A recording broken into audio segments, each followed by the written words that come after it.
This is the 15th workshop held at Johns Hopkins. There were two previous ones held at Rutgers. We started in 1995 and have gone on like this ever since. The shape of the workshop is a little bit different than it started out. As it was strictly on speech recognition, and now it is, at least its aim is on speech recognition and natural language processing, including machine translation. And we take suggestions from everywhere, actually, on any related subject. When I say related, I mean subjects that we are interested in. All right? And that, by definition, is related. It's like, what is electrical engineering? Electrical engineering is what electrical engineers do. And, you know, it doesn't have to have anything to do with electricity or etc. And that's how the fields grow and flourish. Anyhow, we started out, as every year, with a conference in November, the planning session, where we, for which we solicited proposals for work in this workshop, and we got 15 proposals, and we invited, I don't know, people from maybe 12 of these we deemed to be appropriate, and we invited. I think these were the 15 that were invited. I see, so we got more. There were a couple. So 15 were invited, and we invited people, proponents of these 15, plus some experts from both government and academia to judge what's going on. And we went on for about 3 days. That means starting with a session on Monday evening, and then going through Saturday and through Sunday lunch. And from there emerged 3 proposals or 3 tasks that we agreed would be good to work on this summer. And you know what these 3 proposals are, namely they are the ones that whose teams are present. There was dialectal Chinese speech recognition, joint visual text modeling, and landmark-based speech recognition. Actually, the Chinese speech recognition was a shoo-in. We already decided on it a year earlier, but because of the SARS outbreak and impossibility of meeting in China or Chinese people coming here and meeting with us, we delayed it by 1 year.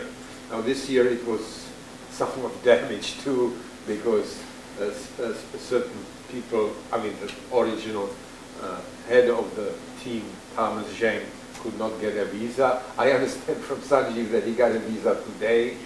This morning. And this morning, so he will presumably, if he gets a plane, come here later. The visa doesn't mean they'll let him into the US. Technically speaking, they could still send him back from the port of entry. You heard it from the whole. So we will wait with breath abated to see what's happening and whether he will show up or not. We have another casualty in joint visual text modeling, namely Harriet, who was going to be the head of the team, got carpal tunnel syndrome, and I understand is enjoying a vacation in London, presumably doing nothing with her hands.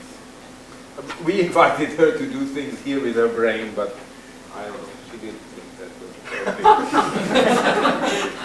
We did. I mean, we promised her slaves and people would be typing and carrying and all that. No, this is literally true, right? No, but I think she admits to being an obsessive compulsive type person. I see. Well, we would have also been willing to tie her hands, force her to go to sleep at the right time, etc. All to no avail. We couldn't. I mean, we would have had to send some representative to IBM to get. Anyway, these are the 3 teams, and I'm not going to read what they're going to be doing because their representatives will be talking here to tell you what it is that they intend to do. And at the end of the workshop, we will see to what extent they did what they promised they're going to do. They not only promised it to us, they promised it to themselves. So, well, here is some information about who it is that's here. We think we'll have 33 total participants. Does that include Harriet? No. I see. So maybe we, okay. Anyway, our teams are usually made of 4 senior researchers, 2 graduate students, and 2 undergraduate students. And this is what it turns out to be. Some people are added, some people are subtracted. The undergraduate students are selected in a national search, and the people who are here know what the situation is. I think this year we had something like 80 applicants. Is this right? Yes. And we have selected 6 students, so they are in some sense the end of our applicants. All right. Our experience with the undergraduate students is excellent, and they perform as well as the graduate students who are in fact in the field. And as you know, there was a pre-workshop that went on for 2 weeks preceding this week, and we tried to acquaint those who were not familiar with our field with the field through various lectures and tests and laboratory exercises and what have you. Finally, I want to say something what you can expect. This is how a week looks. Tonight there's going to be an opening picnic in the lawn behind Clark Hall, and if you don't know where Clark Hall is, somebody will show it to you. I think it's not going to rain, so it truly is going to be outside, a picnic. On Wednesdays we have seminars in the morning by distinguished speakers, not necessarily completely related to the subjects here, although this week we have Mary Harper, who is related to the subject here. And then we have a common lunch that's not mentioned here on Wednesdays, where everybody gets together and it's a buffet lunch. And then there are team updates. On Thursday, we usually go to dinner together. That's the attendance is voluntary, and we don't pay for it. There are undergraduate brown bag lunches on Thursday, where the faculty here, us, Sanjeev and I, and the team leaders get together with the undergraduate students to see how they're doing, and they tell us about what they're doing. And finally, on Friday afternoons, we have a afternoon social. Another thing is there is a steering committee consisting of certain people from the center and also the team leaders, which sort of decides week after week if there are any problems and how to solve them. So that's the end of my introduction. If anybody has any questions, I'll be glad to answer. If not, then I don't know what we have next. I think Dean Donahue. we have Dean Donahue, Dean of Engineering, Donahue, Associate Dean of Research in the Viking School of Engineering, who's going to say something. I want to welcome you all here on behalf of the school and on behalf of the university. Looking out at this group, one of the things that is evident that is a high priority for us is the diversity of the group. This group of people, I hope you get a picture sometime during the conference, because this is a really fabulously diverse group of people. And the other thing that I think is very important is the whole structure of working in teams. And this is something that engineers traditionally in engineering education have not done. Engineering education has been solve your homework problems and take a test, and solve more problems and take another test, and very little teamwork. But the reality of engineering work outside of the university is that it's all teamwork based, and it's very refreshing to see that kind of an environment permeate into the university and become a part of the culture here. Finally, I'd like to comment briefly on the overall goals here of this program. This is a really remarkable endeavor that Fred has organized and was at Rutgers before CLSP existed here. But this notion of bringing people together to work on substantial problems in a team collaborative environment where you involve students. This is a wonderful thing, and the school and the university are strongly behind this. We hope that this, I know it's a huge amount of work for CLSP to put this on every year. We really hope that it continues, and we hope that you enjoy your participation in the program. Thank you very much.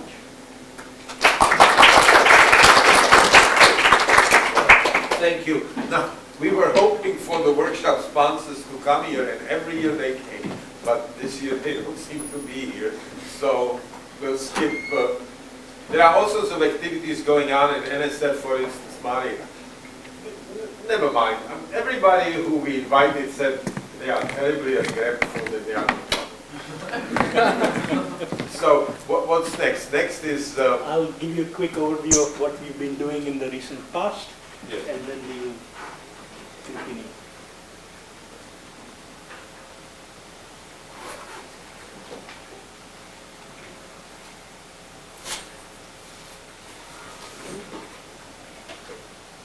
Just give me a minute while the display warms up.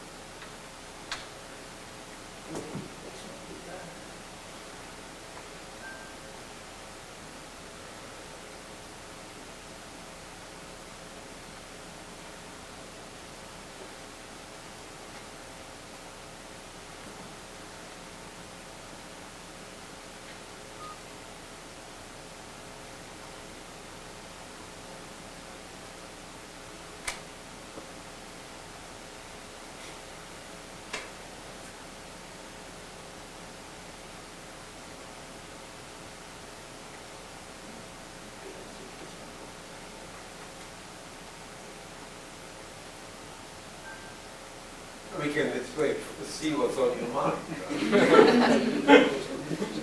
Unfortunately, my computer is giving me trouble this morning, so... So Apple never gives no. Well, it usually doesn't. This is just the... I think it has to be blamed on something else but the computer. Okay.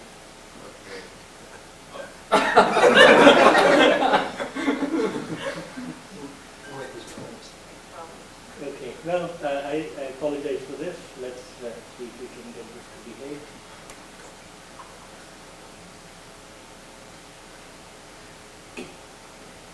Finally. Okay. Well, I just wanted to sort of remind people that what we do in these 6-8 weeks often gets called the summer workshop. But if you're at CLSP, this doesn't feel like a summer event. It really feels like a whole year-round event. And here's sort of a well, I guess it's a desired timing of things. Things don't always happen on this clock, but this is roughly how they happen. And basically, you're here now, and through July and August, you'll do your workshop. But really, as soon as this gets over, or even before it gets over, there will be a call out for proposals for next year's workshop. The deadlines are sometime in October, and we have to screen. We get all sorts of proposals. Most of them are good, but some of them are really off the wall. And then you have to decide whether this is a serious research proposal or just some crazy guy or girl proposing something, and then we usually keep all of it, even if they sound crazy, and then only very few get thrown out. Then in November, as Fred said, we meet and we try to review these proposals in an objective way. We select team leaders, then we sort of tell NSF and DARPA and NSA that this is what we would like to work on, and they tell us in December that they'll give us the money. Usually the money shows up in January or February. In the meantime, we finalize all the senior members of the team. That's typically over Christmas. Then by February, we sort of tell the team leaders to tell us who the grad students are going to be. In the meantime, we've been advertising for undergrads, and we get lots of applications. We usually choose them in March. And then April, May, and June, the teams usually have at least a couple of team meetings where everybody gets together and tries to plan what to actually do in the summer. And then we have the 2-week pre-workshop, which is now being called the summer school by others. And then we go on and do the actual workshop. So it really takes a lot of effort all through the year. And so, like, you know, for people outside, it's a summer activity. For us, it's something that really takes us about maybe a quarter of Sue and Laura's time all through the year and so on. Right. So what's the team selection process? So we had an open call, and this year actually we started fairly early. I think we issued the call for proposals at ACL. Jason took some flyers, I think, Jason Eisner, on July 7th. And then we usually advertise electronically to hundreds of people on mailing lists and so on and so forth. And usually we then tell our program managers at DARPA and NSF and NSA to arm twist their PIs to send in good proposals, and that's usually where some of the better ones come from. And this year we got 17 proposals, I think it may have been 18. And we screened and got rid of a couple of them, and then there were 15 viable proposals, as Fred mentioned. And then we had this 2-day review panel. I say 2 because we started on like in the 7th afternoon and ended on 9th afternoon, so it's really 2. And we basically get the authors themselves to come and defend their proposals. We have some of their peers who try and sort of talk them into either improving it or perhaps refocusing it somewhere where it's more interesting, or sometimes just saying this is not a good proposal. And then also JHU faculty show up there to sort of moderate the whole event, but really it's run by other people in the community. And we then vote. It's a single transferable voting system. We have a fairly well-documented program that makes sure people don't have to play any games, that they can vote their conscience and the vote comes out right. And this time we ended up selecting the 2 highest rated proposals from this pool and 1 proposal which had been postponed, which had won a similar competition last year, but had been postponed because of SARS, as Fred said. So what were the proposals? Here they are. It's a long list. I don't necessarily want you to read all of them, but just a quick summary. Out of the 15 that are here, 7 are on speech recognition or speech science. So this time it was a fairly large chunk of the total. 5 are on machine translation and machine translation related research. That's 7 and 5. There are 2 on information retrieval or search. One is this spoken document search and the other one's the joint visual text modeling. And there was one sort of slightly different, interesting proposal on text watermarking. So there were 15 of them. People talked, debated, so on and so forth. And in the end, we selected the 2 or 3 that I mentioned. So who are these people who are doing all the debating? Well, these are the names. Again, the names are not very important. You can see many of the authors of the proposals are in there. Some past team leaders are in there to sort of help guide the selection process and tell the participants what it is they're getting into. And if you look at the breakdown, about 15% are government people, a third are from industry, another third or a little more from outside Hopkins, but otherwise academic, and then about a sixth of them are Hopkins faculty. So this is the way the meeting is run, and the teams that were selected were landmark-based speech recognition. It's led by Mark Hasegawa Johnson. We have, I think, 5 other senior people, 4 grad students, and a couple of undergrads, Emily and Tom. So these are 2. The next team is joint visual text modeling. This is led by Giri Iyengar of IBM. There are another 3 or 4 senior people there, 4 grad students, and the undergrads are Desis Lava over there and Matt Krause. And then finally, the team from last year, which is back now, dialectal mandarin speech recognition. So what Fred didn't mention is that Richard stepped forward to lead the team because there was so much uncertainty about Thomas's participation. And then this team also has a couple of other senior members, and then 4 grad students, and Philip and Dave are the undergrads. All right. So these are the 3 teams. Then the other activity that we went through is the summer school. So this is a 2-week tutorial. We sort of take all the students, put them in one place, and pace them through all the different components that go into what one would call human language technologies. They talk about speech recognition. DARPA speak for that as STT, speech to text. They talk about detection, meaning retrieving documents. They talk about extracting information from documents, summarizing documents, translating documents from one language to the other. And a brief history of how this started. We used to have senior people and undergrad and grad students in the workshop, and starting in '98, we started including undergrads. And then we looked at them and said, gosh, these people don't have any idea what they're doing. Let's educate them quickly. So this was sort of how we started these tutorials. And then people from DoD said, hey, this is a nice quick review of everything, so why don't we send some people over there? And then NAACL said, NAACL is this society or chapter of computational linguists. They said, wait a minute, can we send more students there? We said, look, we don't have any money to support your students. They said, oh, don't worry, we'll pay for our students. Fine. So before you knew it, we have 30 plus people, and it's become an annual event with a life of its own. And for example, this year, we had this agenda. So on the first day, we had Bob Moore from Microsoft, Mark Johnson from Brown talk about NLP. Jason had them build parsers in a competitive way in the lab. Then for information extraction, we had Lance Ramshaw, Andrew McCallum, and then Radu Florian from IBM, again, had them build named entity taggers. For detection, we had Nick Belkin, who's the head of the, I guess, the library science department at Rutgers, Tagore, Gmail Evolve, had them build IR systems. Translation, we got Franz Ochs, Stefan Vogel, these are some of the leading researchers in the field these days, and then David Yarowski and Charles Schaefer organized a lab for them, where again they used tools to build machine translation systems. We had summarization, and you can see the rest of it. There was a day, or more like a day and a half on speech recognition. They talked about, and then of course we had some time spent dedicated to each of the teams, so Mark and his team introduced them to various kinds of acoustic landmarks and how they could be used for recognition. We had a day on, I guess, image annotation, where they talked about how to sort of analyze images for content based on the text that's around them, and also sort of learn the correlation between captions and images. So these are the 2 weeks, and all the students have gone through it, and hopefully they're the better for it. Time will tell. Finally, what's in store for the rest of the 6 weeks? This is roughly what it looks like. We are up there on July 6th. This is the opening day. And the dates that you have to look out for are August 16, 17. That's when we have a day and a half of presentations. And in between, there's a lot of other activity, but most of the workshop is quite unstructured. So every Wednesday, we have a plenary speaker. This would be at 10:30 or so in the morning, followed by lunch, followed by a team update. And 4 of the 6 speakers are set. Mary Harper from Purdue, David Forsett from Berkeley, Ken Stevens from MIT, Dave Roy also from MIT. And then Thursdays we have the lunch with the undergrads and the group dinner. Every Friday is a town hall meeting, so if you have any problems or any grumblings about the workshop, this is when you make noise and say, oh, the air conditioning is broken, or oh, why don't we have Oreo cookies in the afternoon, and so on. And the other thing is, for more serious matters, there is a steering committee meeting where the team leaders meet with Fred, and if there are any issues to be resolved organizationally, we do it at that time. And otherwise, there's a lot of unstructured time where people will do research, and I hope you enjoy your time. One thing I would say is take time to meet with people from other teams, because it's really a good opportunity to kind of learn other things that people are doing. So for example, when you go out for lunch or dinner, try to hook up with people from other teams so that you get to talk about things other than what you're doing. And finally,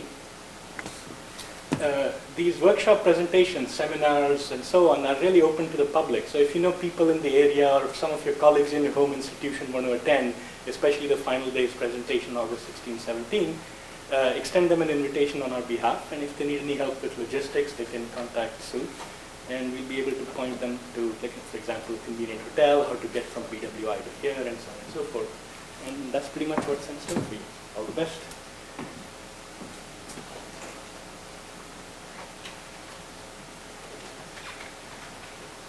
Oh, questions, comments, jokes?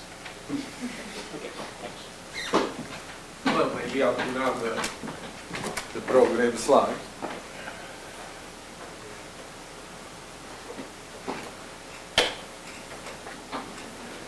So we're at the end of the first section, and we're doing much too well. I don't know if we want to take a break or not, maybe not. So why don't you, Richard, tell us what you're about.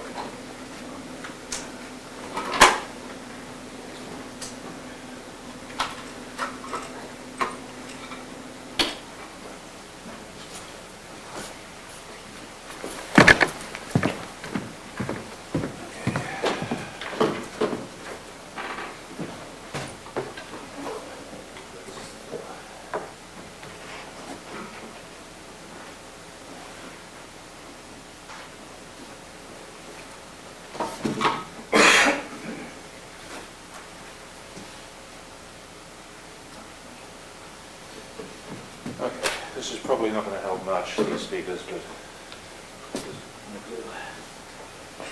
see there's no sound possible here. Over here, if you could put it I don't have a thingy though, I don't have anything to connect to. If you have the cable open with it.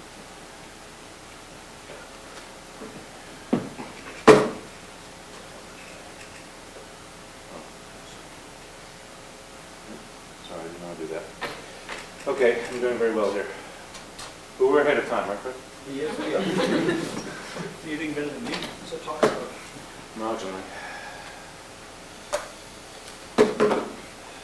Okay, so this thing unhibernates.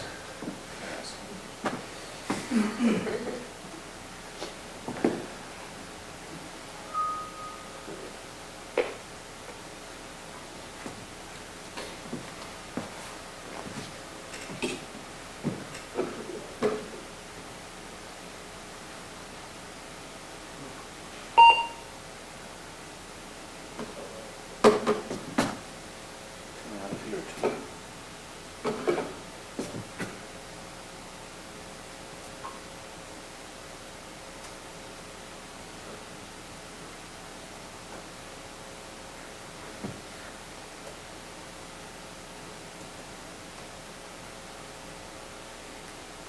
Not to press there forward.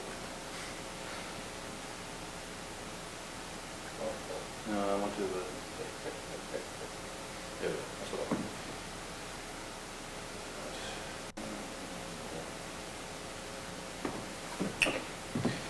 So, as you've heard, the gods have not exactly been smiling on this project, but here we are.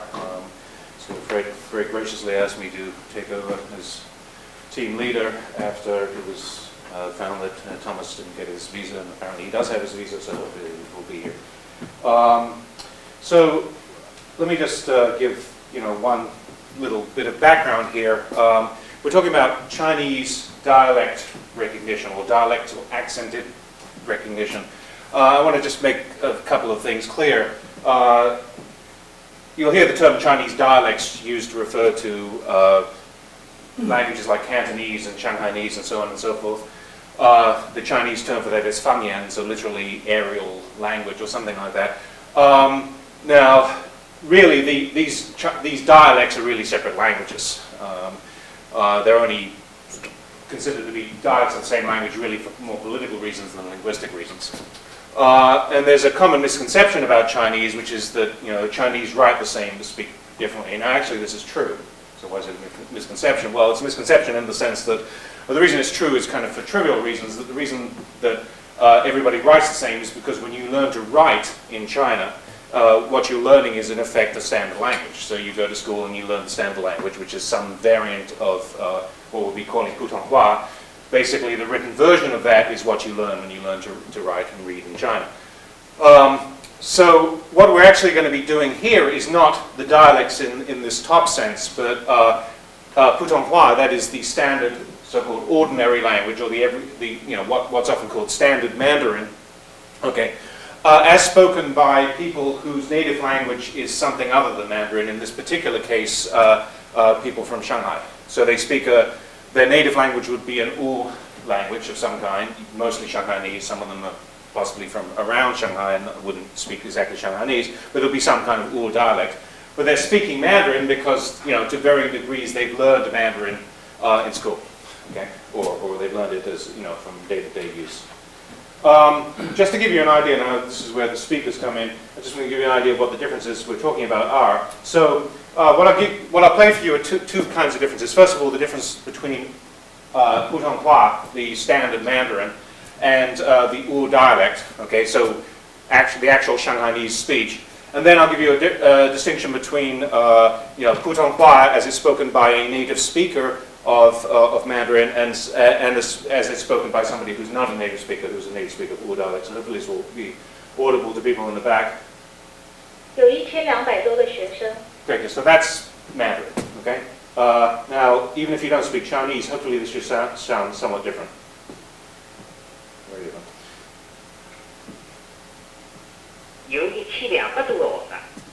So that sounds, it's a different language, okay? You can probably hear a few words in common.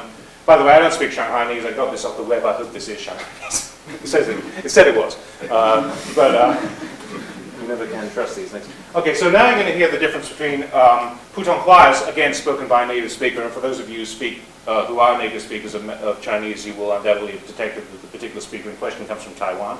Okay, she happened to be the one I had available. But in any case, she is a native speaker of Mandarin. And then the next one will be spoken by somebody who comes from Shanghai as a native speaker of Wu dialect. 华是龙华是怎么带来的，对吧？我看了一篇是常说的，就是哈。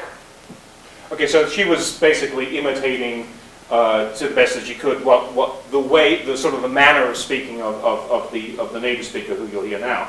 Sorry, the non-native speaker. 龙华是怎么带来的，对吧？但是我看了一篇是常说的，就是哈。Now, for people who don't speak Chinese, that may be harder to detect the difference there, but there are some very clear identifying features. In particular, there's this difference that we'll see later on between the pronunciation of certain consonants, like sh becomes s, and that kind of thing, a very characteristic kind of feature. Okay, so what are the project goals? Well, the basic goals are to do dialect recognition, or that is recognition of this accented Mandarin, or an accented Putonghua, I should say. You know, we want to model the obvious kinds of things that you would need to model, in particular phonetic variability, possibly lexical variability, although we'll probably focus less on that, and pronunciation, differences in pronunciation.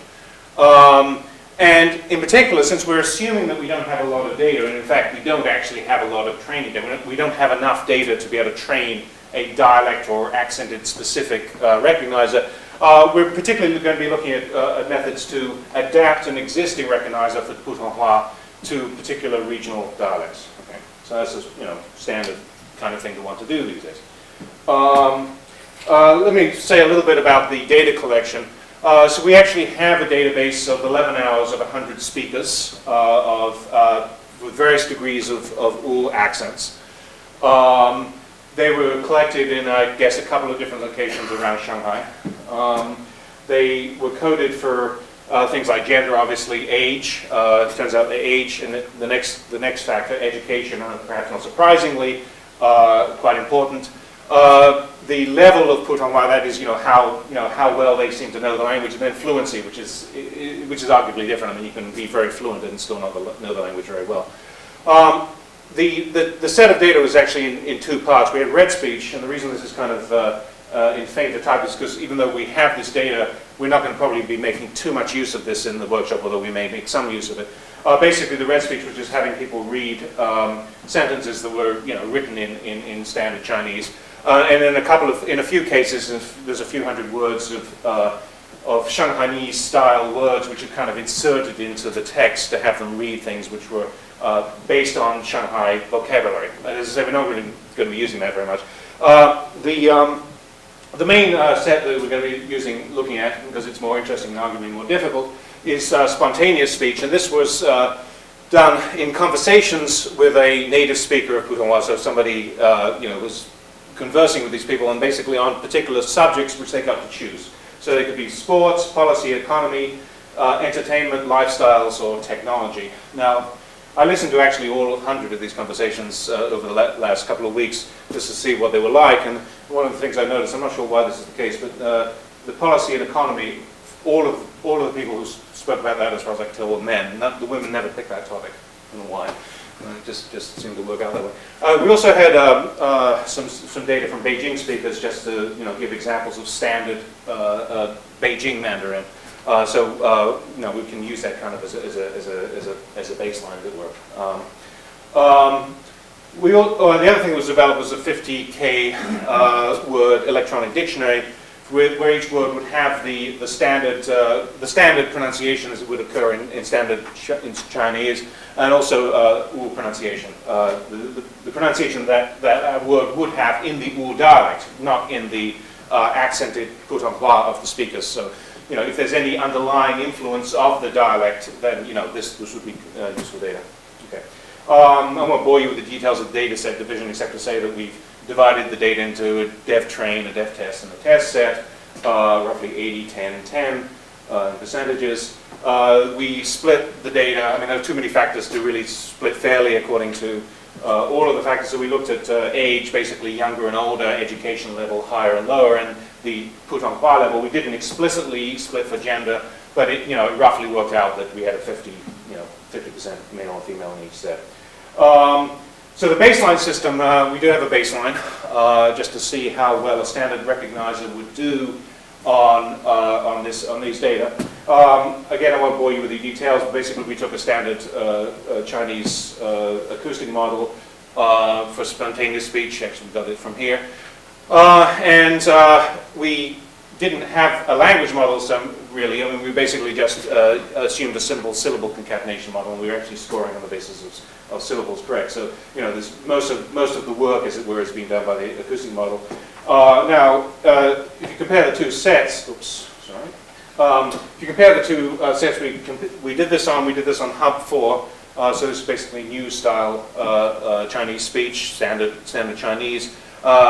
This score is of course lower than what you would have if you'd done this with a language model. But the interesting point is to compare this with this, you know, down here. Obviously, we're doing it significantly worse on the just using a standard recognizer off the shelf for the Wu dialectal test set. Okay, let me say a little bit about some of the linguistic details of this. So some work that Dan Jurasky and one of his students, Rebecca Starr, did was to look at some of the changes, sort of from a more sociolinguistic point of view, that you find in these speakers.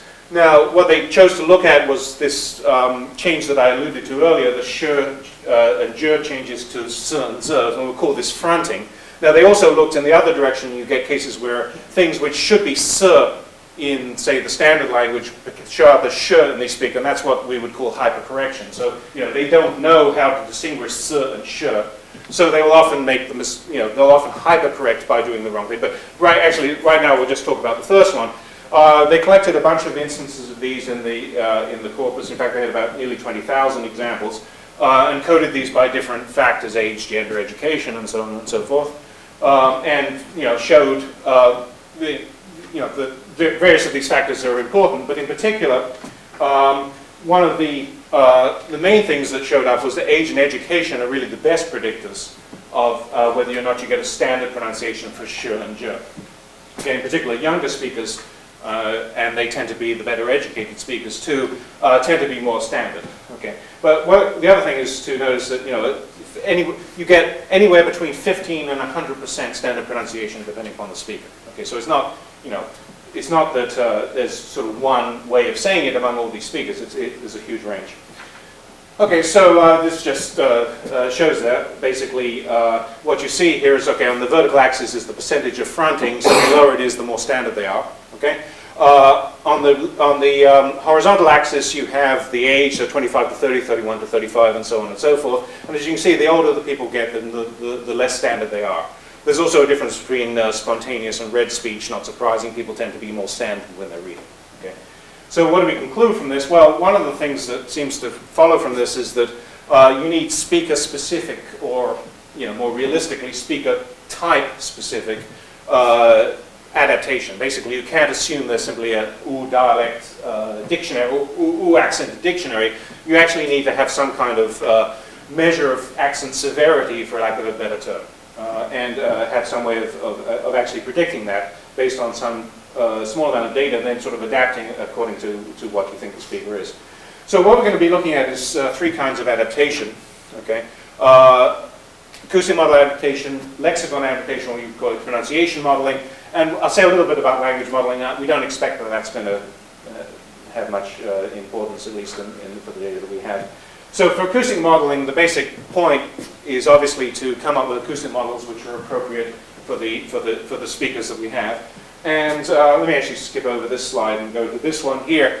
The basic idea is, as I sort of intimated in the previous slides, we'd like to try to cluster speakers into accent severity types. Okay, so you're going to have speakers who are more heavily accented, speakers who are less heavily accented. And you'd like to be able to do that on the basis of a bunch of different kinds of factors. And once you know for a given test speaker which type that he belongs to, he or she belongs to, then you want to as it were, import acoustic models that are appropriate for that particular kind of speaker. A second idea is to increase the kinds of features that we're using in acoustic model adaptation. I won't say much about that here. Hopefully we'll develop this over the summer. And then the third idea is, it could be that even in sort of so-called standard put-on-place sets, there are speakers who nonetheless sort of fall into categories which are similar to what we have in particular accented speech. And so, one idea would be to actually mine those kinds of sets for data that could be useful for adapting acoustic models. Let me say something about lexicon adaptation. So everybody knows the standard approach, right? It's basically rule-driven. The rules could be handwritten, they could be derived by some kind of learning algorithm such as CART. But basically the idea is you come up with a set of rules, you use some training data to associate probabilities with those rules, and then you use the resulting rules or the resulting lexicons which have been annotated with probabilities at test time. Now, to be fair, this initially had quite a bit of success when Mike Riley and others did this, say 10, 15 years ago. This was quite successful, but there's a number of reasons why over the years the importance of doing it, of that particular approach has sort of waned, as it were. So one is that when he was originally doing this work, people were mostly not using triphone models in acoustic modeling. So it turned out that there was a big gain when you moved to a wider context. And the other thing is that adaptation by things like MLLR becomes, ends up having a significant amount of importance, such that if you do things like MLLR and then you do adaptation of pronunciations on top of that, you often get no or very little gain. Okay. Now, something seems intuitively slightly wrong about that. You still think that there would be some gain that could be got out of doing better pronunciation modeling. So the idea here then is, rather than trying to have a model that's appropriate for accented speech, you want to do something which is maybe more specific to a given speaker. And so the idea again would be to have some ways of detecting appropriate strengths of accent designations, and then using that information to, as it were, adapt the lexicon to that particular speaker. So that's the basic idea. As I said before, language model adaptation is something we plan to do. We don't expect to gain much by doing this, and for the simple reason that there really isn't, in the spontaneous speech, there really isn't very much that you could argue is influenced by the speaker's underlying Wu dialect. It's pretty much standard Mandarin. There may be a few things in there. There's certainly, they tend to use final particles at the end of sentences, which are more characteristic, perhaps, of Wu than they would be of standard Putonghua. But there's not a huge difference. It's not as if you see massive syntactic reorganizations. Okay. So we don't expect there to be much gain. However, we will do some of the standard map adaptation stuff using the data that we have. Okay, so to summarize, we're going to mainly focus on two areas. We're going to be looking at acoustic modeling, and we're going to be looking at lexicon adaptation and pronunciation modeling. And the themes are going to be, apart from adaptation, in particular, the idea that you want to have some way of clustering a new speaker into a given known type, and then adapting both the acoustic models and the lexicon models to that particular type of speaker, and hopefully thereby actually show that you can do better than you would if you, for example, had something which was appropriate for the whole Wu accent. Okay, so that's basically it. I just want to get this straight here. Before my stuff, you might have it all straight. So sometimes you say Chinese, sometimes you say Mandarin. Anytime you say Chinese, you mean Mandarin. Is this true? Yeah, it's close to being true. I was a little.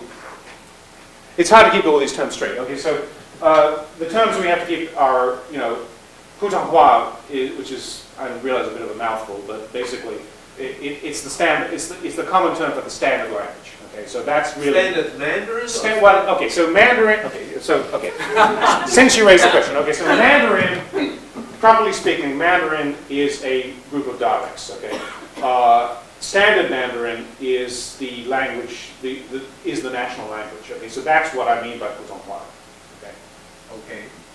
Mandarin. The problem is Cantonese, for instance, and that's different. I'm sorry.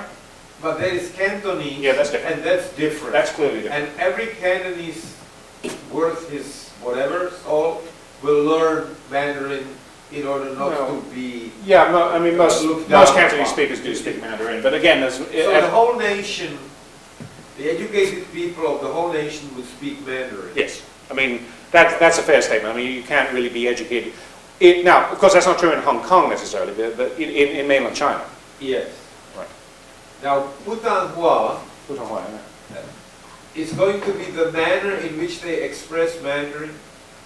In other words, the writing is Mandarin and there is no Putonghua writing. Is this correct? Okay, so the written language is based on standard Mandarin.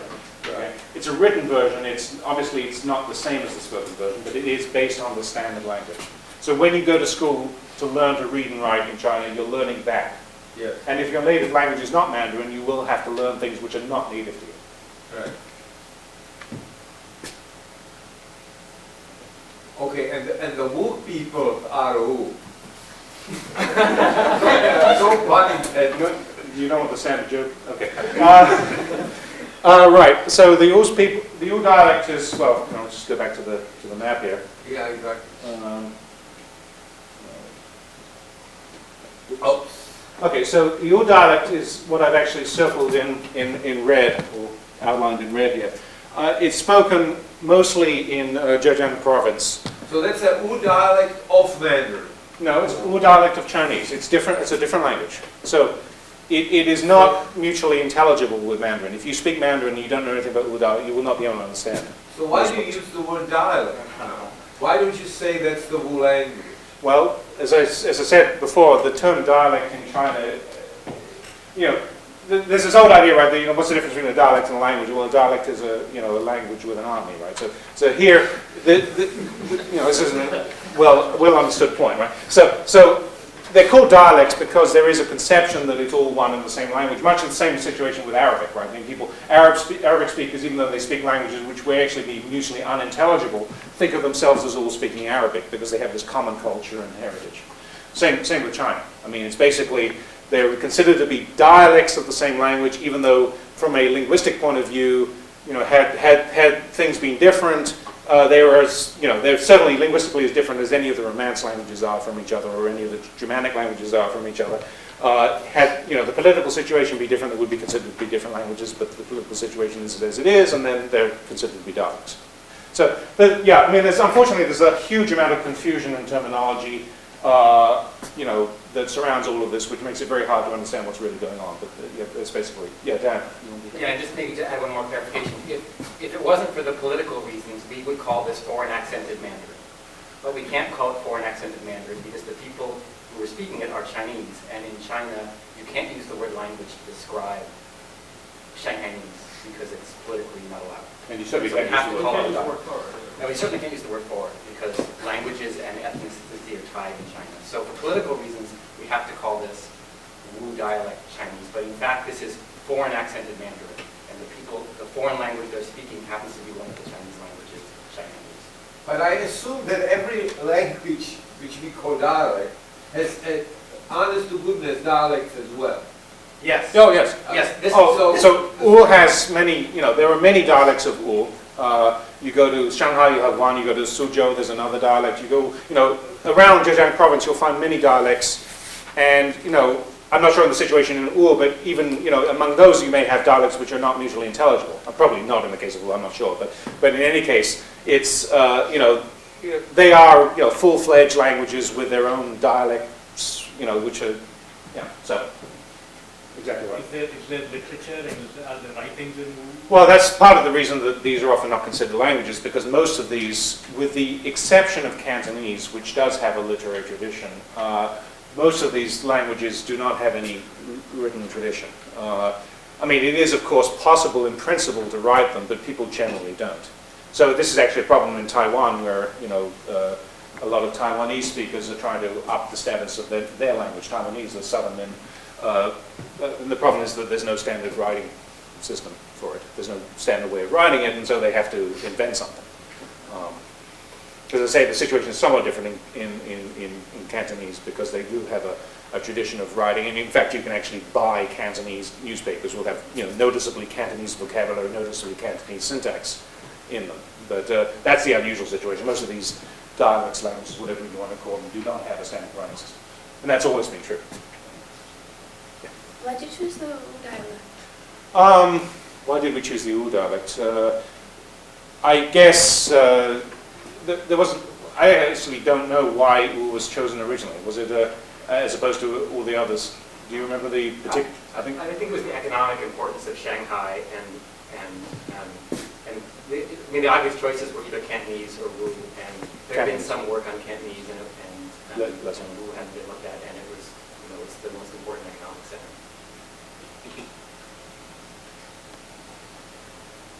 But there's no linguistic reasons. I mean, Okay, so, thank you. Everybody comes next, right? Come up. Probably Giri then. Okay.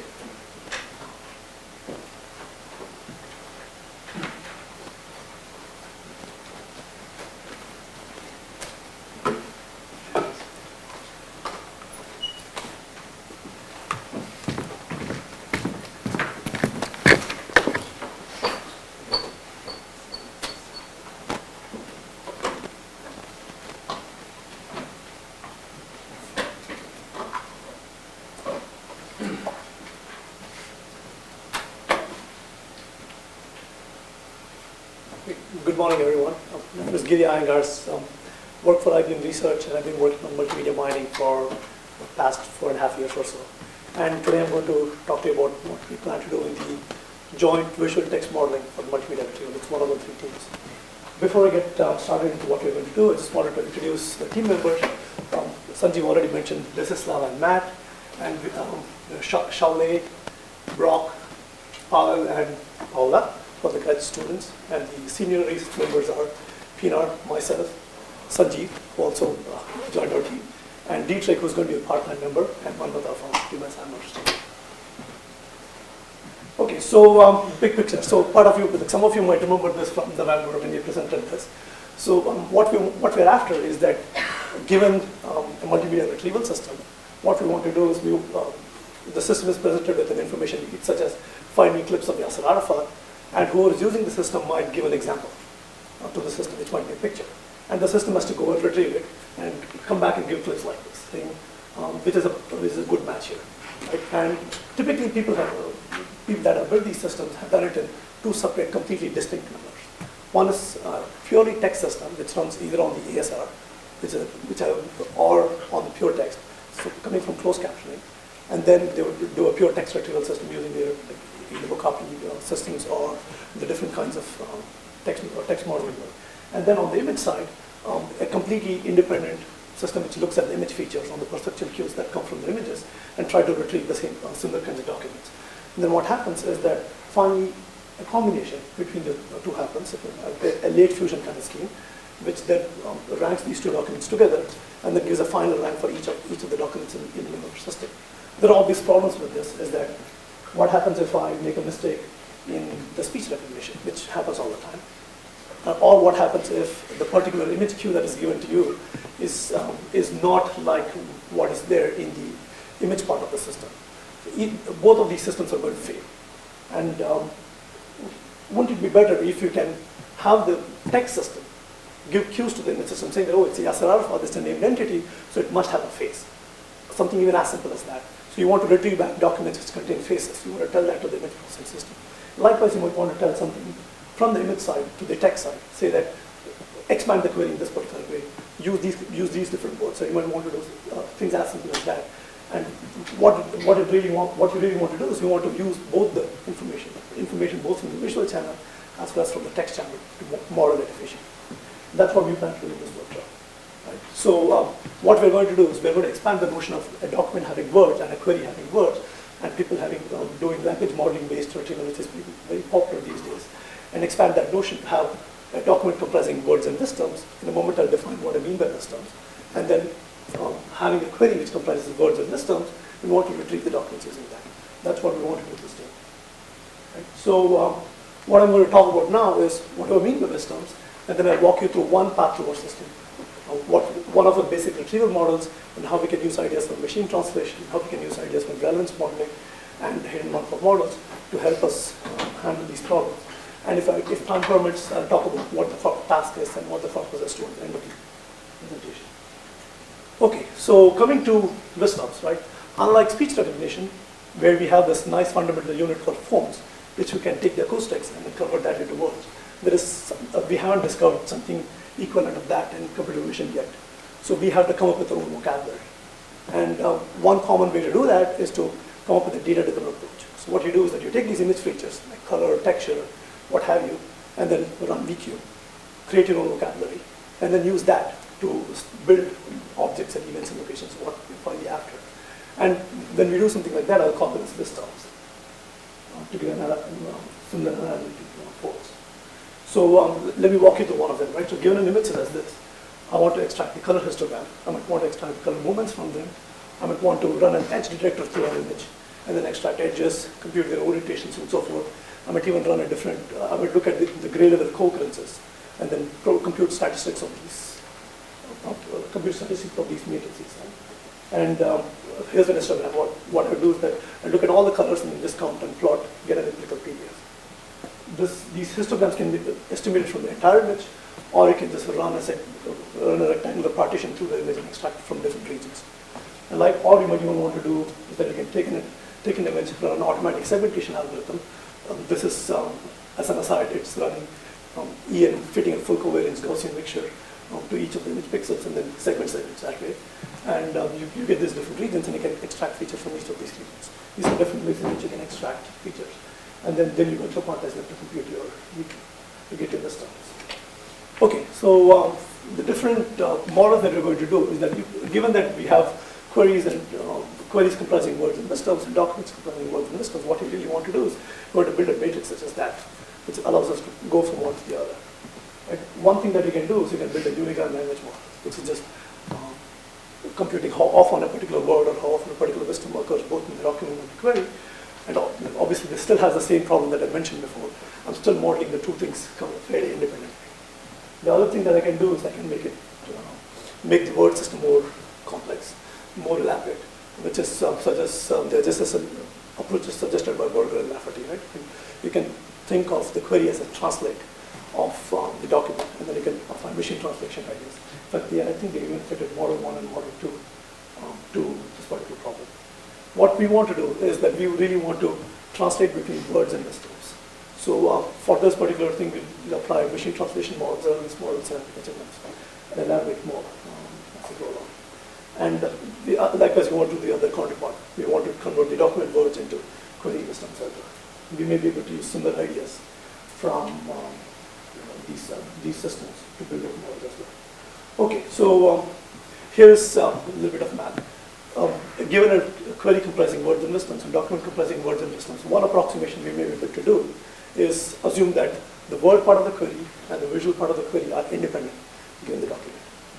And if you look at just one of those blocks, right, I may further approximate that by saying that I'm going to do a linear interpolation between the word part and the visual part.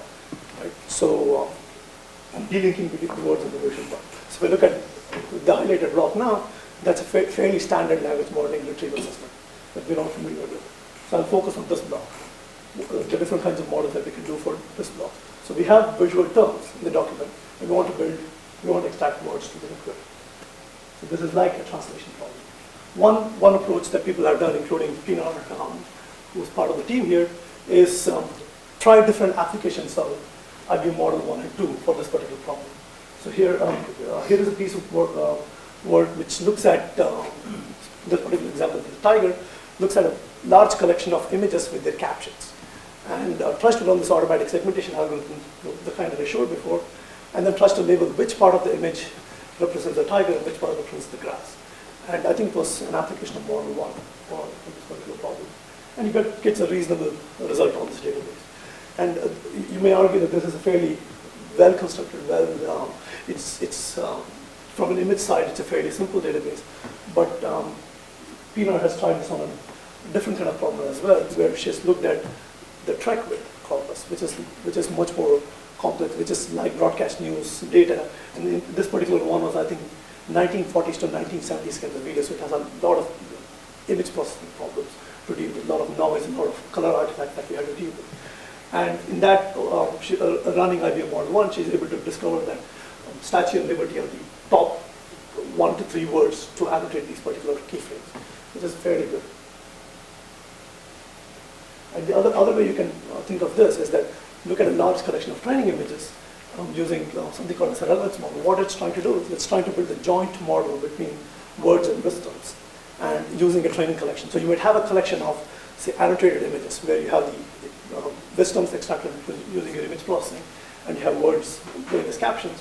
And what you want to do is you want to build a joint model for observing those words and wisdoms together. And here are some annotations which show some example annotations on the TREC-WID 2003 data, where Manmata had collections of images and annotations that go with it, human annotations that go with it. And when you train these relevance models on those, you get fairly nice looking annotations. And in fact, you can query, for example, the bottom, you show a query there, it says outdoor skies and transportation as a text query, and you get those following images back. Most of them have cars or ships, which are transportation, and it has skies and outdoors, all of them outdoor shots. It's a fairly good retriever. And here's another variation on this relevance model, where instead of having wisdoms, which are quantized, some sense, what we're doing is you can model them as continuous observation. So image features tend to be continuous, so why model them? Why discretize them? Why come up with the synthetic vocabulary? Let me start with the continuous observation. So I've come up with a generative model. There's an image which generates words and it generates image regions. And image regions, you can model them as Gaussians. And then you can try to build these models. And when we deal with continuous features, we'll call this continuous relevance model. And the important thing to take from this chart here is that we can try these systems while they are tried on a small part of the data. They come out to be as complicated as the larger system that people have built. The main difference is that this was tried on a small set of about 5,000 keyframes from TREC-WID, and most of the people who build these systems built on the order of 35,000 keyframes. And but the results in terms of the mean precision and recall are roughly comparable to what people get in terms of what other systems have built, including what IBM was doing last year on the same corpus. So this particular approach is actually fairly complicated with these different specific modeling techniques. The other approach that we're planning to try is a standard HMM approach, where we're going to assume that each image region is an observation coming from an HMM, and the HMM has word states. So then what you can do is that the observation can be either continuous or discrete. We're going to try both of those. And we can use the standard, we have some labeled data for training, and we can then do a bit of decoding to actually annotate these images and see the joint model between the words and the wisdom. We're going to use the standard tools such as HDK to help us do this. Okay, so the corpus that we have is, the TREC-WID corpus comes from ABC and CNN. It's part of the HUB4, it's not the entire HUB4 corpus, plus it has some extra CNN data as well, sorry, C-SPAN data as well. And it's roughly 120 hours of video data. And we have the closed captioning for most of it, and Lindsay has provided us with the ASR for this particular corpus. And in addition, the development partition of the data has manual annotation. So NIST, as part of its activity last year, had a common annotation forum where on the order of about 100 people labeled this corpus with all the different concepts that are occurring in the images. So the development partition has manual annotation for those. And in addition, we have relevance judgments from NIST from 2003 for some of the benchmark concepts on which they evaluated last year, and all the query topics that were there. So that's going to be the corpus of the task that we have. And the kinds of evaluation that we're going to do are, one is an intrinsic evaluation where we look at how good the image annotation performance is. For that, depending upon which concepts we're evaluating, if it's the benchmark, we have the relevance judgments from NIST, so we can just use that. For the common annotation on the development data, we have all the human labels that we can use, and then we can compute different numbers such as the average precision, the mean average precision, the precision at particular retrieval points, and then compare that with other systems that people have built for TREC-WID, which are purely based on the images, not on text. And on top of that, we will do an extrinsic evaluation where we look at essentially the retrieval performance of these things, of these three different models on on the Trek 2003 topics, and again compare ourselves with other systems that are built on the same idea. Other systems which are typically distinct speech systems or distinct image systems, and compare that with our joint modeling system and see how will we do with respect to those. So I just walked you through one path through the system, talked about what wisdoms are, and then talked about the different kinds of retrieval and the translation models that we're going to try. So any questions at this point? I will gladly answer or turn over to the appropriate person in the audience. Just a data set question from someone who doesn't work in this area. Mm-hmm. I know that there's been some work in getting humans to label images using a game called Taboo online. Mm-hmm. I don't know whether that corpus would be useful. I don't know how many people have played with this game Taboo. It's a fairly nice game. You go onto a website, essentially it gives you an image, and you end up doing image annotation without realizing, which is good. They're collecting training data for free, not even paying students to do it. So, that data is fairly useful. Could you describe it a little bit? They show a whole bunch of images, and then they ask you, finally what you have is that you have a bunch of images, different kinds of images. For example, it could be from people's home collections and stuff like that, and annotations that go with it, saying that what is in the image. So each person, for example, you might see something different, and I might see something different in the image. You might write whatever is in the image. Is there control on the vocabulary? What happens is you're paired with another player somewhere else in the world, and you have to try to guess what word they're using to label the image. So you guess, okay, this is apple, and they guess fruit, and those didn't agree. So you keep guessing words until you have a word in common. So this is a game that you're playing with somebody who you don't know. The only way you can communicate is by labeling the image, and you're not told anything until you both get the same word. So you're trying to guess what they would think of. So in the case of apple and fruit, it's too easy, right? So if everybody's labeling this image apple, then the word apple becomes taboo, and you're told you can't use that word. So this is a way of getting people to playing the game to generate additional labels for the image. You can't use that word ever again, is that right? Or for that on particular this image. picture. I think it's For this picture, Yeah. So you're shown a picture, you're asked to come up with some labels for it, guessing how your partner is going to label it, and here's a list of 5 words that you're not allowed to use because they've already been used too many times before. So this is based on a game that you can actually buy in stores that I've played at parties. And they've taken it online and they're using it for image annotation. It's wonderful. Yeah, so who's doing this? I don't know. I don't know the particular university. Yeah, but the interesting thing is that because they force you to, at least 2 people to annotate using identical words, so that actually brings out a very interesting point, is that different people will have different levels of granularity at which they might annotate. And that's something that we haven't really understood.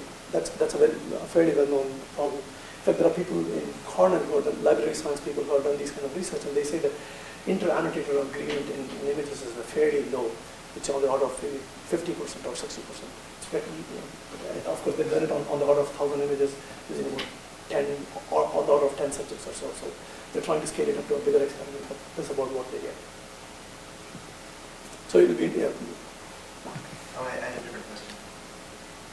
So all of the disk terms that you talked about are actually fairly low-level image features, it seems. And for example, I know that in face detection, you can get people have found much higher accuracy by training the model specifically to look for faces in the image. Have you looked at using higher level? That's true. In fact, yeah, one of the features that there is nothing in this particular model that prevents us from, for example, the wisdom could be a high-level detector. It could be a face detector. It could be some other semantic concept detector. Right?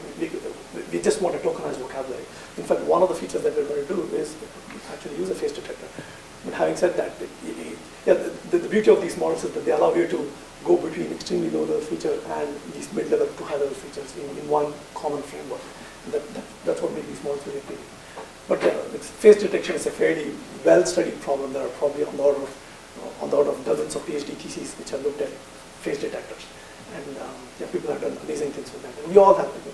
Faces have this golden proportions to them, which is very well exploited.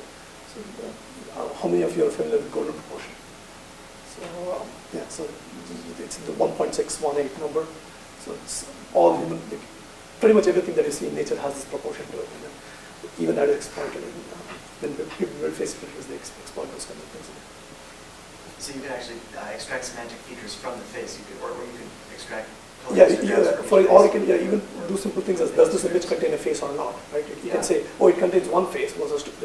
For example, if I'm interested in queries of Yasser Arafat, we might say, yeah, this has to have a face in it. So one of the wisdoms that the thing might learn is that, oh, Yasser Arafat goes with faces, and typically with one or two faces in the picture. Maybe it might attach itself to that wisdom. So in addition, you could extract features of particular faces. Oh yeah, you could, yeah. If you want to do recognition, for example, you could do that. If you want to differentiate between Mark's face and Giri's face, you might want to do that. How about texture features, things like stripes or sand? We have textual features. We're using gradable Copeland's matrices, one of those, and we have looked at Gabor filters, and we may use them too. We have for now the standard set of features that we're starting with has one texture feature, one edge feature, and one color feature plus one high level feature, faces essentially. So that's kind of tuned to that's based on the kinds of questions that we get on the TrekkNet corpus. People are looking for either objects or people or specific objects or specific people mainly as the question. So based on that, we came up with these set of features. But we can try other textual features as well easily.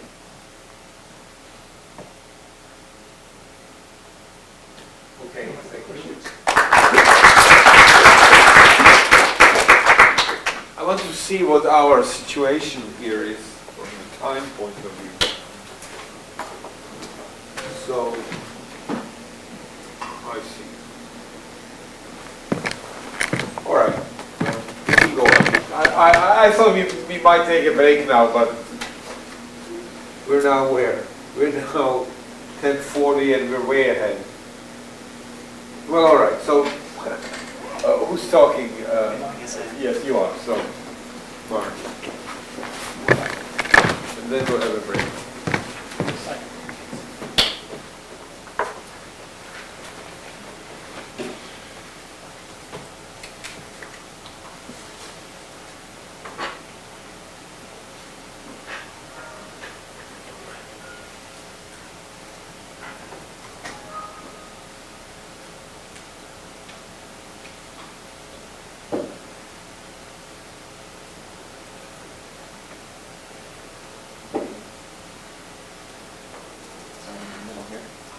All right.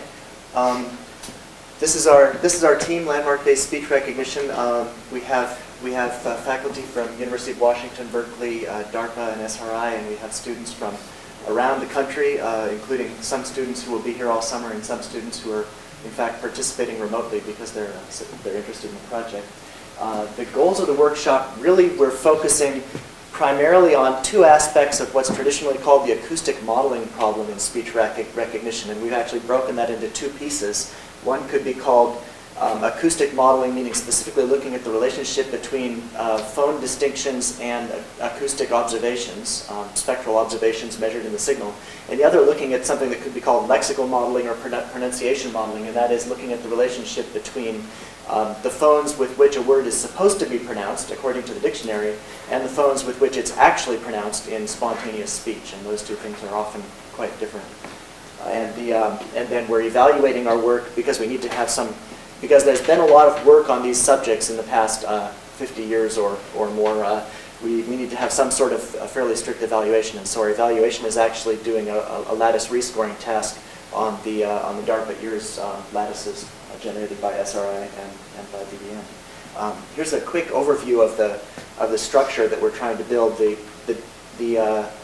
data actually starts from the lower left and upper right corners of this slide and works its way toward the lower right corner. We start first of all by running a series of support vector machines to detect and to classify landmarks in the signal, where landmarks are defined in practice as consonant releases, consonant closures, and syllable nuclei.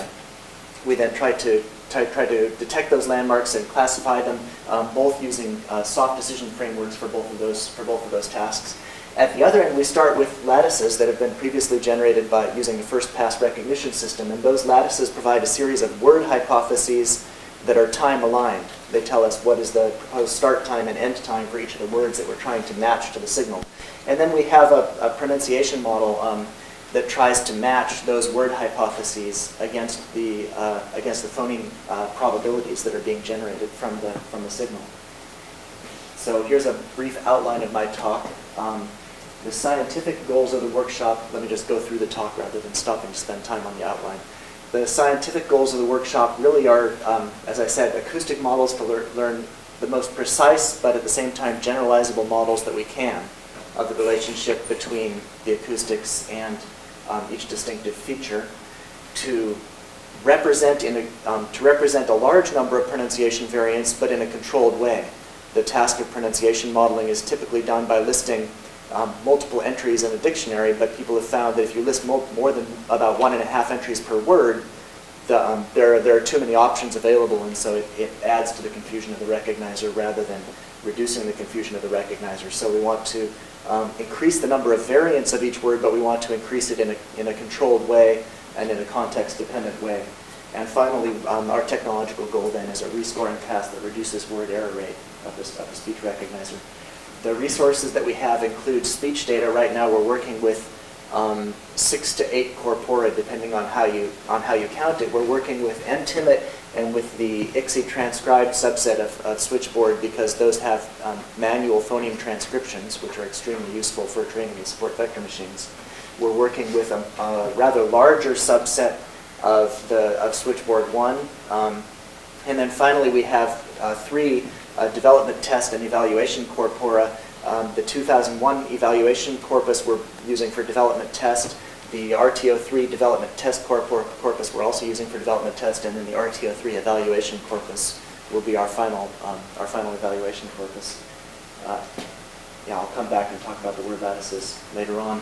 The data that we've generated for these include a long list of acoustic features, and this is one of the key points that I hope to focus on is how we can include information from a much richer set of acoustic observations than the standard 39-dimensional MFCC plus delta deltas.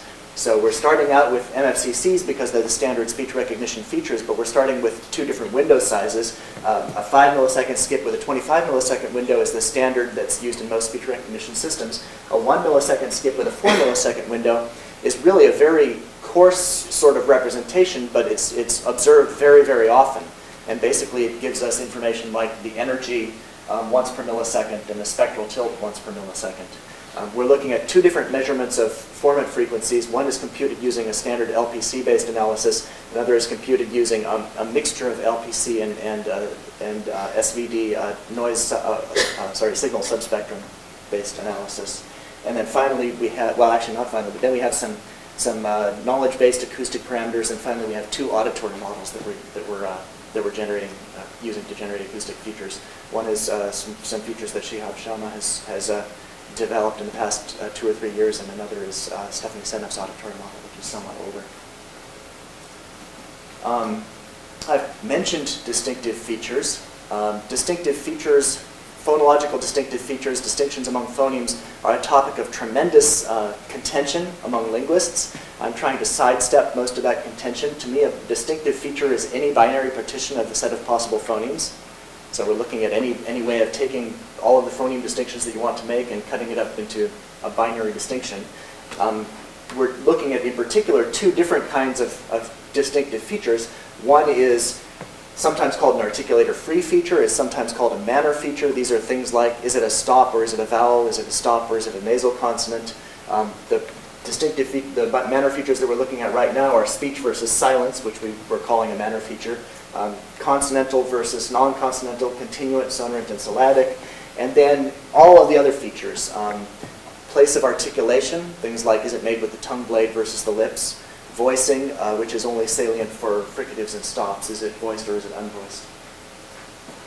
And the driving force really originally behind using support vector machines is that the information about, for example, the distinction between something made with the lips like a P and something made with the tongue blade like a T is, for a stop consonant, is encoded in a relatively complicated pattern of spectral change over a long period of time.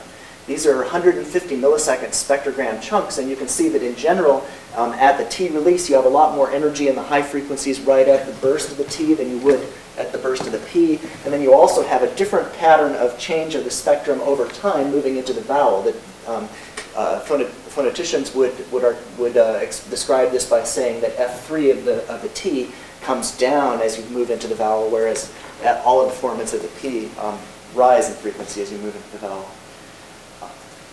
So the problem becomes then, how do you learn from a 1,000-dimensional observation vector or a 2,000 or 3,000-dimensional observation vector? And I apologize that I don't have all the same kind of plot here, but this is really one of the motivating principles behind what we're doing. These are two. The left column and the right column are two different classifiers trained to classify lips versus non-lip stop releases. That is P and V versus all other kinds of stop releases. Both of them are trained using an observation that's a 1,000-dimensional observation. It's a complete spectrogram. So we're taking a classifier and we're giving it a 1,000-dimensional observation and asking it to try to make this binary distinction. Using standard techniques, this actually, you get the same result whether you train the recognizer to minimize error on the training corpus or using linear discriminant analysis. You get perfect separation of those two categories on the training data, and you get no separation at all at chance on the test data, right? You have basically you have a 1,000-dimensional classifier. It's hard to generalize a 1,000-dimensional classifier from training data to test data. There's a recent developments in machine learning. So I guess in the past 10 years or so, have led to a series of what are called regularized learners that rather than trying to minimize error on the training corpus, they minimize an error metric that includes the training corpus error plus some estimate of how badly will be the generalization from training corpus to test corpus. So in effect, you're trying to minimize the expected error on a test corpus that you've never seen before. And you're minimizing it using an upper bound on what that error might be. Here's the resulting classifier that you get training a support vector machine on the training data. And although it's not as good on the training data as the minimum error technique, it generalizes to the test data. And here's a histogram of the discriminant on the training data and of the discriminant on the test data. The error on the training data is 13%. The error on the test data is 18%. So it's by controlling this upper bound on the generalization error, you've learned a classifier that's able to generalize from this 1,000-dimensional observation. All right. So what we've done for the corpora that we're working with is to train a series of so far about 33 support vector machines, and then to map those output discriminants into posterior probabilities. One of the problems is how do you take this discriminant and then include it into a framework that'll do more than just binary classification. So we generate output posterior probabilities. Here are a set of 10 of those posterior probabilities for this particular waveform. And these probabilities are firing in so these are probabilities are between 0 and 1 for the probability that this particular place in time is, for example, a plus-minus consonantal, a consonant release, basically. And most of the time these probabilities are going toward 1 at the right place, but they're also rather noisy because they're doing a binary classification once per frame. And I'll talk in a little bit about I'll come back to how we smooth that. Another thing that I've done is to just, we need some kind of lexicon coded in these terms, and so I've written some Perl scripts that will parse the switchboard and call-home dictionaries in order to generate distinctive feature lexicons. All right, how do we smooth the outputs of those support vector machines? We have two techniques that can be run in series, actually. The first technique is a dynamic programming smoothing algorithm that essentially tries to maximize over the entire signal the probability that you have a particular kind of consonant release at a particular time, multiplied by the probability that you have a particular delay between that consonant release and the next consonant closure. So it's a Bayesian product, a fairly standard kind of Bayesian product, kind of upside down, I guess, from the hidden Markov model, but not too different from what you might call a stochastic segment model. And that dynamic programming smoothing can result in much better results. This we have running in two different methods. One is already a word lattice rescoring system, it computes those probabilities with the constraint that the series of landmarks has to match the series of landmarks proposed for the word in the lattice. The other is an unconstrained DP smoothing that basically is a Manor class segment recognizer. It says we don't know in advance what the phonemes are in this section of speech. Just find the most likely sequence of landmarks and smooth the SVM outputs in that way. The second smoothing mechanism, which actually is a rather more general system, is a dynamic Bayesian network model that models pronunciation variable in continuous speech. And the problem here is that even though the word everybody is canonically has 4 syllables and is pronounced with a V closure followed by a B closure followed by a D closure, and here we have closures of the lips close for the V, they close again for the B. In between we have a tongue blade glide, and we have a tongue blade complete closure. Even though that's the canonical pronunciation, that's very unlikely to be the way somebody actually pronounces it in conversational speech on the telephone. Here's an actual, one way in which somebody has actually pronounced it on the telephone is to say everybody. Everybody can be pronounced everybody. And the representation that, so you can't, if you go and include everything like everybody in your dictionary, if you go and include 35 possible pronunciation variants for the word everybody in your dictionary, then you'll wind up calling every section of speech the word everybody. Because there's no distinction between one word and another word. The word everybody could be everybody, the word every might be everybody, the word that body might become everybody. There's no distinction between one word and another. So we need to find some way of representing the distinctions between one word and another, while at the same time allowing the flexibility to recognize the pronunciations that actually occur. And the way that we're doing that is to represent separately the different articulators. For example, the lips may, instead of having this very detailed representation, the lips move rather slowly, and so the lips might actually just move into a glide at the beginning of the word and then move out of the glide at the end of the word, and they might not have a complete closure anywhere, and they might not constrict to a fricative and then release again and then constrict and then release again. They might just have a glide all the way through the word. And then the tongue blade is fairly quick, so the tongue blade can go ahead and produce its glide and then produce its complete closure. The tongue body is also pretty slow, so the tongue body might not open up to say the sound aw. It might just stay roughly open during the entire word. And the result is something that sounds a lot like everybody. The only thing that's moved in there is the tongue blade. The representation for this variability is a dynamic Bayesian network that looks like this. Let's see, what can I describe quickly? We have a word and the relation, and then we have each of the, here are 3 different articulators, say for example the lips, the tongue blade, and the tongue body. Those 3 different articulators have, for each of them, 3 variables. They have an index that says which of the phonemes in the word am I looking at right now. They have, from that is generated U sub t of that articulator, which is the underlying correct form of the closure for that articulator. And then from that is generated S sub t of that articulator, which is the actual observed surface form of that articulator. And the other variables there control the synchronization between those articulators. Those articulators can get a little bit, 2 things can happen. They can get out of sync with one another, generating pronunciation variability that way, or they can be reduced, meaning that a full closure might not be implemented as a full closure. It might just be implemented as a glide closure or a partial closure. All right. To do the actual lattice rescoring or n-best rescoring, we're using primarily SRI language, the SRI language model toolkit. And the general idea is that we'll integrate these novel scores with the existing acoustic model and language model scores using a weighted sum of log probabilities.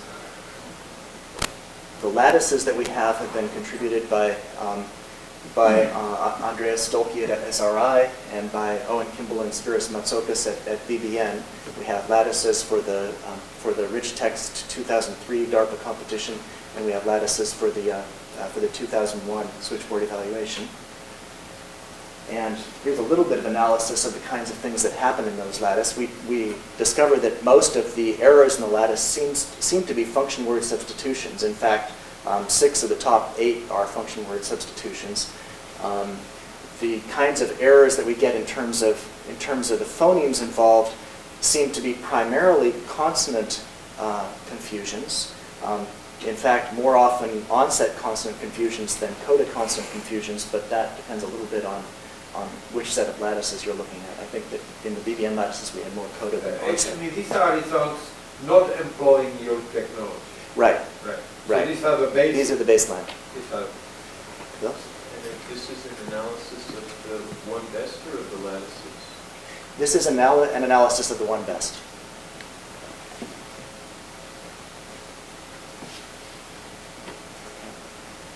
And just to give us an idea of where we stand, we did last week, and I guess we could call it week 0, we did a lattice rescoring experiment.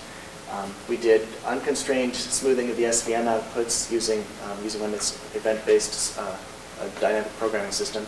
We then integrated those into the DBN system in order to allow asynchrony of constrictions, but not reduction of constrictions. That is, we can't go from stop to glide, but we can allow 2 different articulators to be asynchronous, and that's for computational reasons that I'll come back to in a minute. Used those to compute a new SVM DBN score for each word in the lattice, added those to the existing language model and acoustic scores, so we basically put a new annotation onto each edge in the lattice. And because we haven't re-estimated stream weights yet, we've kept all of the stream weights exactly the same as they were in the original lattice scoring pass, and we just set the stream weight for this new score to be 1.0. That is, it has the same weight as the original HMM-based acoustic score. And here's one lattice. Here's one lattice on which we got a word error rate improvement. In fact, for computational reasons that I'll talk about again on the next slide, we've done this for exactly one lattice, and here it is. We get a word error rate improvement. Perhaps more interesting to me, I guess, considering this is just one lattice, is to look at exactly what kinds of improvements and what kinds of problems we have so far. The SVM does, in fact, seem to improve our ability to find out how many syllables there are in the sentence. It does, in fact, seem to improve our recognition of the place of articulation, in particular of consonants. It improves our recognition of consonants. The SVM currently has no model of vowels, so if I run this with the SVM only without including the HMM scores, then we get pretty bad performance with vowels. And in this case, so far, we have a nice one lattice, one word improvement, which is not yet anything to write home about. All right, so the things that we need to work on are, first of all, how best to combine the language model and the acoustic model and the DBN model scores. Second, perhaps we need to work on computational complexity. Rescoring that one lattice took 2 hours. So for 2,000 lattices, that'll take about 4,000 hours of CPU time. So we need to work on methods of controlling computational complexity. In particular, it would be nice to include flexibility such as to allow stop-to-glide reductions. And finally, something that I was more concerned about until I saw this result, but I'm still concerned about, is that the SVMs are not still, they're doing binary classifications and they're doing manner classifications and so on considerably better than a mixture Gaussian model would do on the same task, or than a simple HMM would do on the same task, but they're still not anywhere close to the performance of human listeners, and we need to find out if the current performance is good enough for our system. When you say human listeners, do you mean given what kind of context? Given the same context that the SVM is using, given 150 milliseconds excised from the waveform. So, how well do human listeners do? Actually, you've done this more recently than I did, and you found that the human listener did worse than the SVM, right? Human listeners do anywhere between, so given a clearly articulated nonsense syllable, human listeners make about 1.5%, get about a 1.5% error rate on that. Given data from conversational speech, with all of the variability that implies, the human listener performance is, I think, above 15%. The human listener error is above 15%. You've had 18%? I had like 28%. Oh, was it really? Okay. I think that I've had What less is than the that. task? The task is to play back 150 millisecond waveform chunks excised from conversational telephone speech and to say what the consonant was in the middle. What the constant? Yeah, yeah. It's a little artificial And then- because of the shortness of the... Yes, it's artificial for the human listeners, right? I think that, Okay, so, excuse me, in one case these were nonsense syllables, and in another case this is excised from switchboard or something like that, right, if or it's, Fisher or whatever. yeah, yes. If it's nonsense syllables, human listeners do very well No, because... no, but I'm just wondering but- how it's done. Right. So excise what if excise from switchboard to get that. there is no attempt to make it difficult. You just at random select the Yes. boundary, at random you select the other, well, Yes. maybe you fix what the interval ought to be, so you select one boundary, etc., and then you present. Right, exactly. And how should, there may not be a consonant there at all, right? Oh, we selected around a randomly chosen consonant. I see. So you choose a consonant, and then you choose the previous boundary at random with some. Yeah, we choose a consonant at random from the entire corpus, pick the release of that consonant, go back 75 milliseconds, go forward 75 milliseconds, and excise that waveform, and play that waveform to the listener. Okay. And I guess... So what's the result? so the result, well, Again, the most recent... humans do what? And, The most recent result actually is that humans do 28%, get 28% error on that task. and the machine. The machine gets, let's see, which feature was that? That was lips. That was lips. Machines are getting about 25% error on that task now. Our best SVMs are down to about 25% on that task. So maybe my last bullet point is not valid anymore. Maybe we've passed human performance.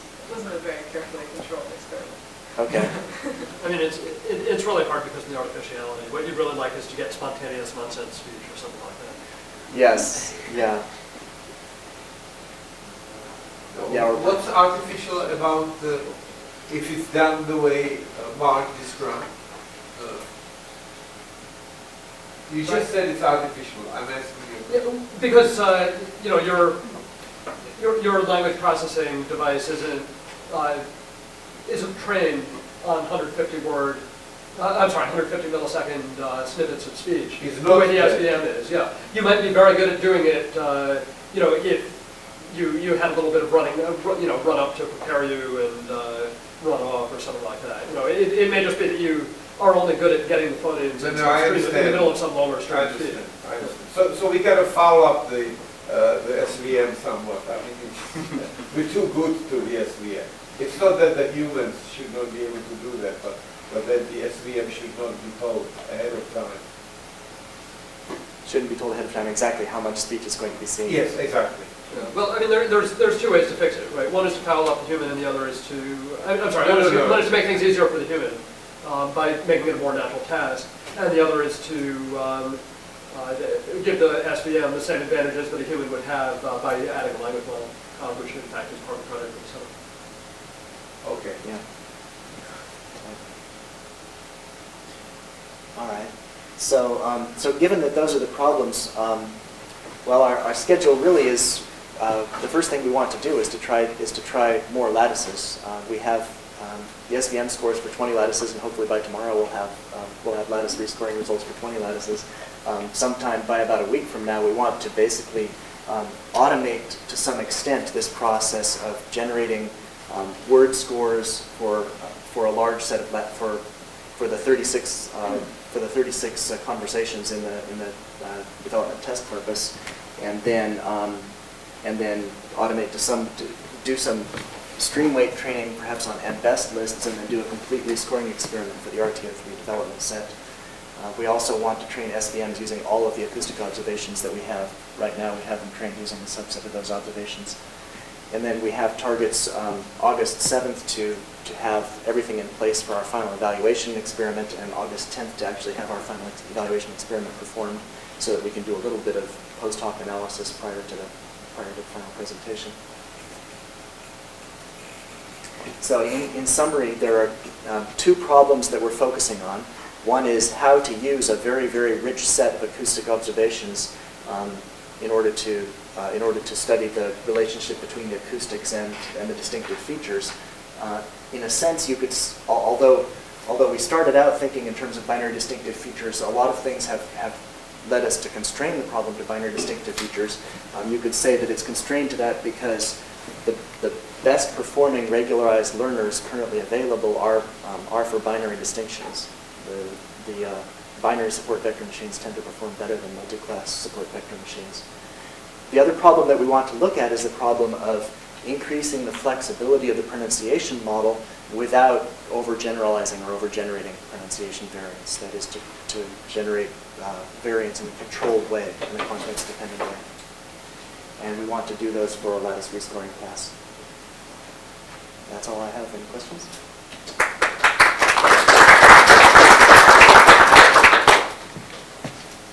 Dan? So one thing I couldn't work out quickly enough from your description of the DBN is whether you're modeling the inertia of the articulators. No, not currently.